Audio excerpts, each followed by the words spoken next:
Fantastic Monday. It's a chaotic shout this morning. Chaotic shouts to you, Osei Boache, Papa Boache, and your mommy, squadron leader, God. Mrs. Boache. Hey, boys are very, very romantic in the house, Georgia Jr. And when I always save the romantic ones for Sports Center to encourage you. Yeah.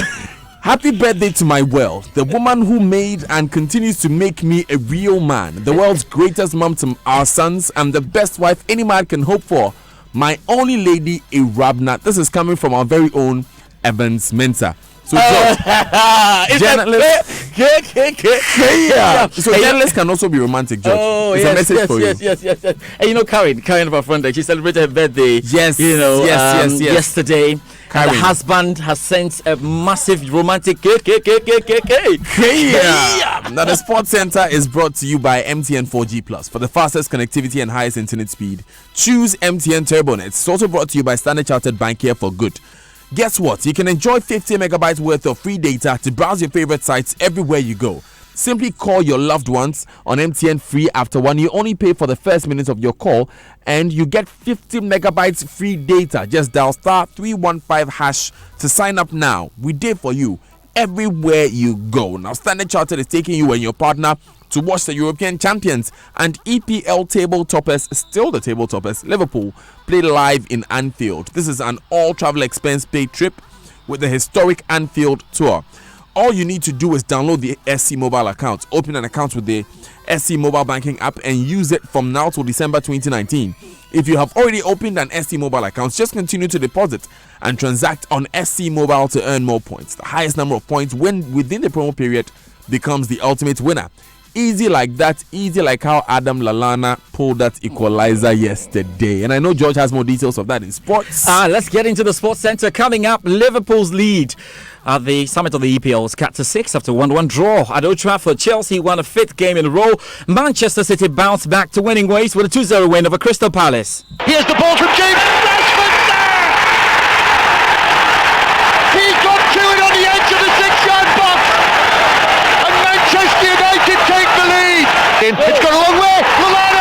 Lallana scores. He was 2 yards out when it landed at his feet, and Liverpool have found their equaliser. Now Alonso scores. Marcus Alonso finds the breakthrough for Chelsea.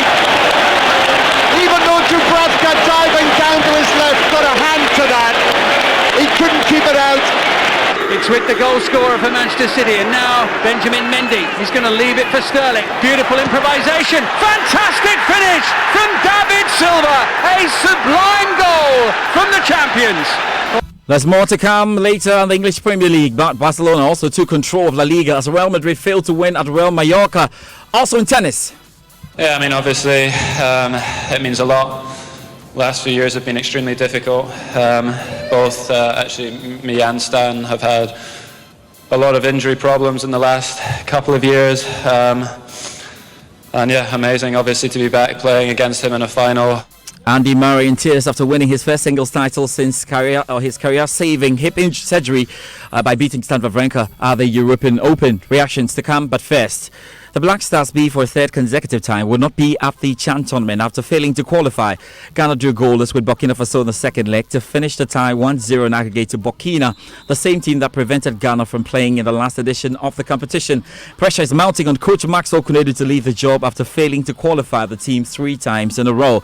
Elsewhere, Nigeria was shocked 2020 African Nations Championship qualifying casualties despite a 2-0 home victory over Togo in the second leg of the regional tie. Now, Morocco, Namibia, Rwanda, Tanzania, Uganda, Zambia all qualified this weekend, leaving a further 8 places to be filled on Sunday, and that's where Ghana got into it. I mean, Burkina Faso got into it ahead of Ghana.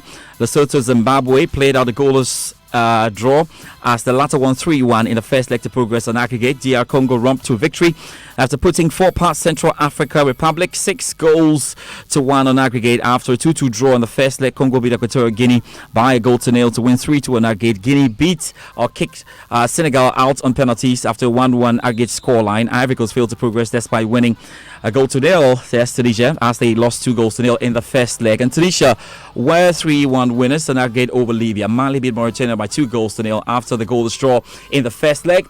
Cameroon then qualify automatically as 2020 hosts, but the tournament dates and venues have not been announced. Away from that, the Ghana Football Association Normalization Committee has responded to the Court of Arbitration for Sport concerning their decision to disqualify and eventually throw out Wilfred Osei Kweku Palmer's appeal. CAS last Friday wrote to the NC to respond to Palmer's request for an injunction on the FA elections. Joy Sports can confirm the response was sent yesterday, 12 hours before the CAS deadline. Meanwhile, Hearts Alliance director Randy Abbey, who is vying for a position on the new Executive Council, has shared his view on the GFA Palmer case. I've known Palmer for over 10 years. As one of the most hardworking people you can find. We're all not perfect. He's somebody I get on very well with. I mean, he's a great guy and all that. And I know how much he had put himself into this particular election. It's something that he had started working on for quite a long time. You know, he had invested his time, his emotions, his intellect, his finances into this particular thing. So to be hit with what was hit with at the time that it happened, was something that is really, really hard to take. Now, to the extent that he remains a football administrator, and for that matter, the owner of a club, you know, being disqualified on the basis of you not having the required integrity to lead the FA, it's a very, very serious blot. And now, barring any legal suit, the FA would have a new leader by the end of this week. Now, Randy believes his candidate, Fred Papo, stands tall in the race. I'm sure I probably was the first person who made his preference known. And interestingly, all the candidates are my friends. We have very good relations. But everybody knows that my preference is Fred Papo. He's looking good. You know, he loves to do things on the quiet. You know, he has his way. Everybody knows it. He has his way. He's not the flamboyant type, you know, and I don't know if because his background as a planner, yes, and also because of his work in the diplomatic community for almost 2 decades. And so he goes about things quite differently. And so sometimes you need to get closer to him to actually know what he's doing, you know, but I know that he's working very hard. Within that short period, he's covered a lot of ground. He's busily working. He's working his heart off, and I'm hoping that it will pay off. All right, so let's get into the English Premier League, and Adam Lallana's late equaliser rescued a point for Liverpool at Old Trafford as Manchester United ended the leaders' flawless start to the Premier League season. It's a good time now to hear from Liverpool boss Jurgen Klopp, who was worried about the VAR decisions in the game. They scored a goal which shows all the really all the problems with VAR. Because Mr. Atkinson, I'm sure, let the game run because things were VAR, and the VAR says, yeah, there was contact, was a foul, but when you saw it differently, then it's 100%. It's like this, 100%, because for me it was a clear foul.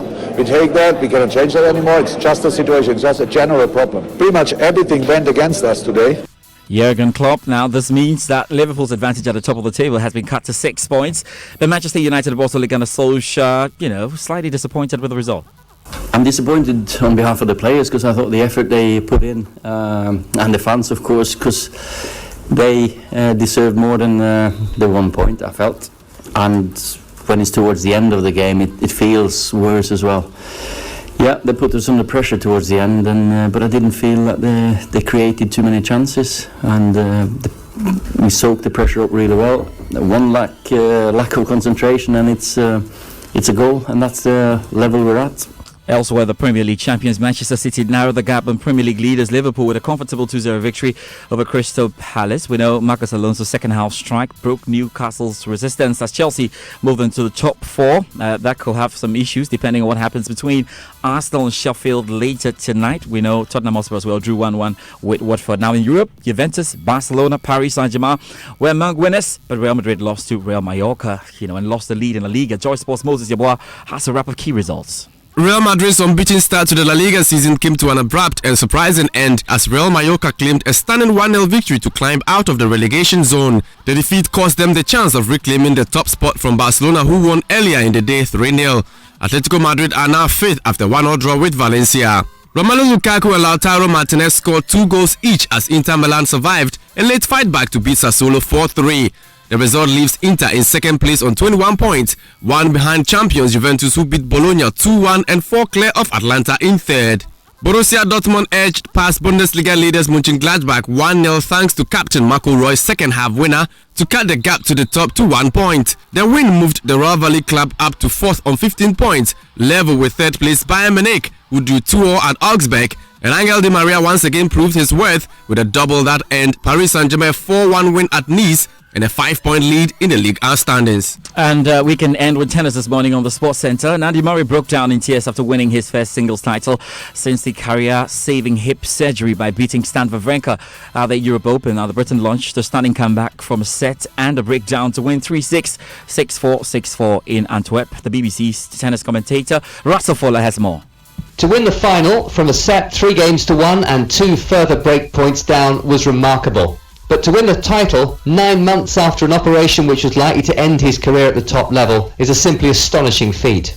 This was just Murray's 17th match back. Stamina is usually an issue after such a long absence from tour, but here was Murray completing and winning a 4th match in 4 days.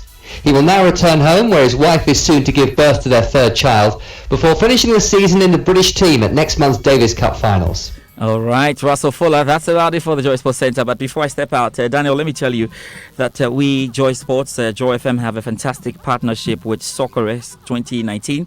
It's going to take place in the USA, Florida, from November 21 to 25. And so there's going to be a lot of updates coming up as we build up to Soccerex 2019. Well, I like that smell. Danny, are you okay? Yes, of course I'm okay. But unfortunately, George, you know. What's unfortunate? Okay, so we're gonna have our US break very, very soon. Okay. It's great. We are all following Kojo Jackson to the US. Kojo. Okay, Kojo. It's not a problem. Okay, Kojo. Okay. But I wanted to draw your attention to this. You know, on Friday there was a mudslide on the Abri Road. Yes, and since then the company that puts the nets there, you know, that company that puts the mesh there, CST Limited, they are saying that they were not derelict in their duties. It follows that mudslide, on the Ayimesa Pediatric stretch of the road on Friday. That led to a temporary traffic diversion. Today we'll spend some time on that issue because we want to understand exactly how it happened. And if we are safe when we are driving, because you can imagine what could have happened if you were in a car that was right under that mudslide. That would have been terrible. There are also the PDS issues I'll be dealing with today with the termination of the PDS contract. And we want to know if it will really affect you, George, when you turn on your lights. It will affect me. Anyway, we'll be listening into the discussions. Great stuff. Always we would. No problems at all. We're good. And we're back this afternoon. Benedict Owutu is on with the sports track. All right. Gary Smith is returning from Germany soon. Super. It's exactly 7:30. Thank you very much, George Ado Jr.